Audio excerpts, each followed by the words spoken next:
நண்பர்கள் அனைவருக்கும் வணக்கம். இன்னைக்கு நம்ம இந்த வீடியோல வங்கி வாடிக்கையாளர்களுக்கு மிக முக்கியமான புதிய அறிவிப்பு ஒன்று வெளியாகி இருக்கு. ஸோ அதை பத்தி தான் இப்ப நம்ம பார்க்க போறோம். இந்திய ரிசர்வ் வங்கி தற்போதைய நிதி ஆண்டிலேயே ரெப்போ விகிதத்தை 100 அடிப்படை புள்ளிகள் குறைக்கும் என்று பொருளாதார வல்லுநர்கள் கூறுகின்றனர். ரிசர்வ் வங்கி கவர்னர் சஞ்சய் மல்ஹோத்ராவின் சமீபத்தில் ரெப்போ வட்டி விகிதத்தை 2 முறை தலா 25 பிபிஎஸ் புள்ளிகள் குறைத்து அறிவிப்பு வெளியிட்டார். இந்த ரெப்போ விகிதம் தற்பொழுது 6% உள்ளது.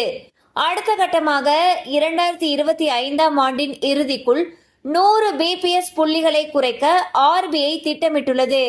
அதாவது ஜூன், ஆகஸ்ட், அக்டோபர் மற்றும் டிசம்பர் மாதங்களில் நடைபெறும் ஒவ்வொரு கூட்டத்திலும் 25 பிபிஎஸ் புள்ளிகள் குறைக்கப்படும் என்று ஆர்பிஐ பொருளாதார வல்லுநர்கள் தெரிவித்துள்ளனர்.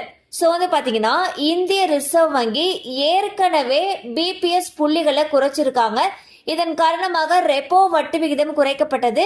ஸோ லோன் வாங்கியவர்களுக்கு வந்து பாத்தீங்கன்னா அவங்க வாங்கின லோனுக்கான வட்டி விகிதமும் குறைக்கப்பட்டிருக்கு. இந்நிலையில் இந்த ரெப்போ விகிதமானது மேலும் குறைக்கப்படுவதற்கான வாய்ப்புகள் அதிக அளவில் இருப்பதாக பொருளாதார வல்லுநர்கள் கூறுகின்றனர். அதாவது இந்த ஆண்டு இறுதிக்குள் 100 அடிப்படை புள்ளிகள் இந்த ரெப்போ வட்டி விகிதமானது குறைக்கப்படும் சொல்லியிருக்காங்க.